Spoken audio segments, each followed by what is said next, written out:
Hi, I'm your host, Barbara Balfour. Welcome back to Daytime Ottawa. Well, we all know that logging miles on the treadmill can help you stay slim and trim, but did you know that exercise can also boost your brain power?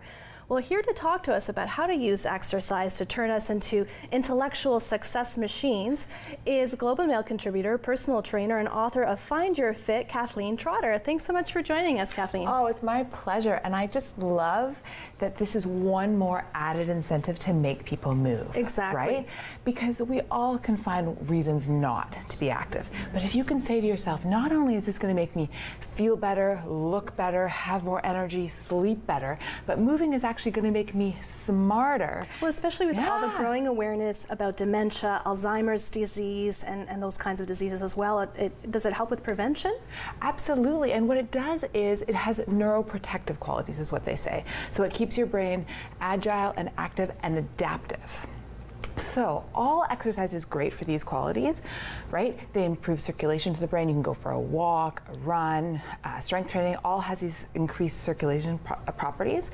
But what I wanted to talk about today was the idea of strength training in connection to neuroplasticity and neurogenesis. Now, I've heard neuroplasticity, I've heard that term get tossed around, but I don't quite know what it means. I love it. Okay, you know how to segue in perfectly. It's great. So neuroplasticity is the creation of new pathways from the brain to the muscles. So basically with that, you have to do things that you're not used to doing. So going for a walk in the middle of the day is perfect if you want to increase your memory, your reasoning skills, your alertness, your ability to multitask, right? You wake up in the morning, you're feeling a little bit lethargic, you can't get your head on straight, you're like, oh, I'll go for a walk. But if you want to create that neuroplasticity, that new nerve pathways, and that's connected to what you were talking about with the Alzheimer's and the dementia, then you have to go to do things you're not used to doing. Okay, so I got some toys here. Let's say in your strength training program, you're really used to doing lunges.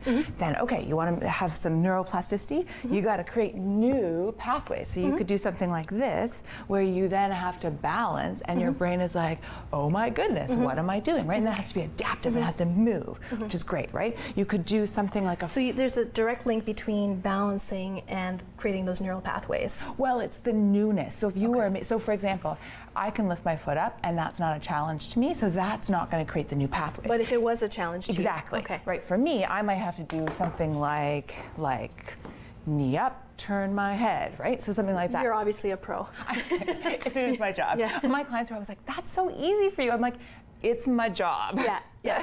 But then we get into neurogenesis, which is even cooler. Okay, so this is new, totally new in the last couple of years, the idea of new neurons. So for this, you need three things. You don't just have to move, you actually have to think, but you also have to speak. So we're gonna play a little game. Okay. Okay, so fruit is a squat to my right. Okay. And a lunge is a squat to my left. So you're gonna call out a fruit. Okay. And then I'm going to have to tell you what the color of the fruit is, and then, or you can call it a vegetable, okay? Okay. So this is neurogenesis. So I call either apple or fruit or vegetable. Yes, but if you want to do apple, I could do green apple. Okay. Now. Pineapple.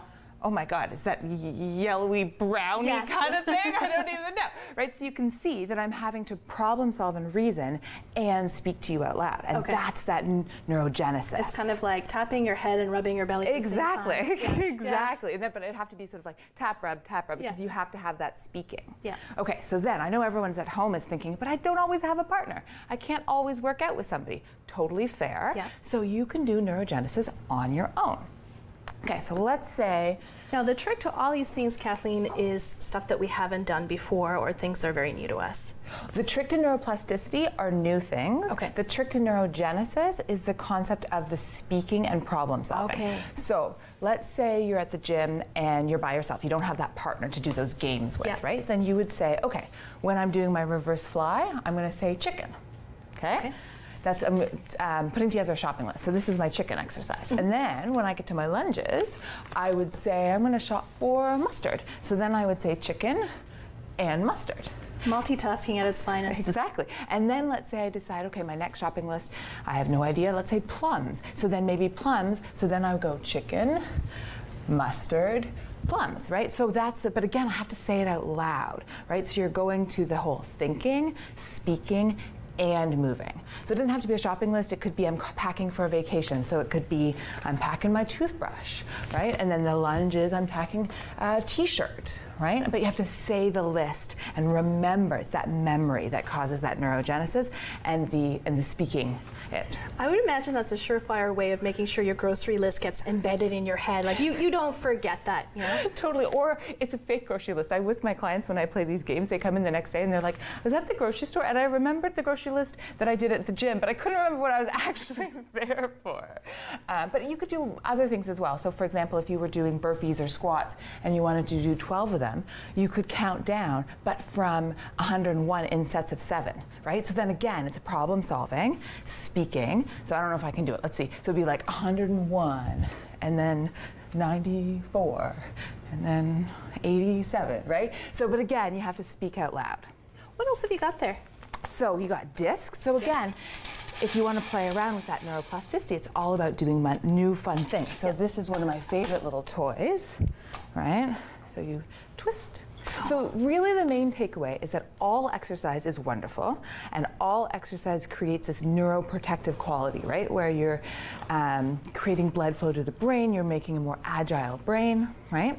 But in order to get this neuroplasticity, you got to do new things. It doesn't have to be strength training new things. It could be a new sport that's cardio. So, you know, you were talking about the treadmill getting trim and slim, right? You can burn calories, but instead of running forward on the treadmill, right? You want to look really goofy? You could run sideways. That's amazing, Kathleen. Right? We're just about to head to break, but thank you so much for coming in. Wonderful. Thank you so much. After the break, we'll be talking with lifestyle coach Kristen Young on nutrition. We'll be right back.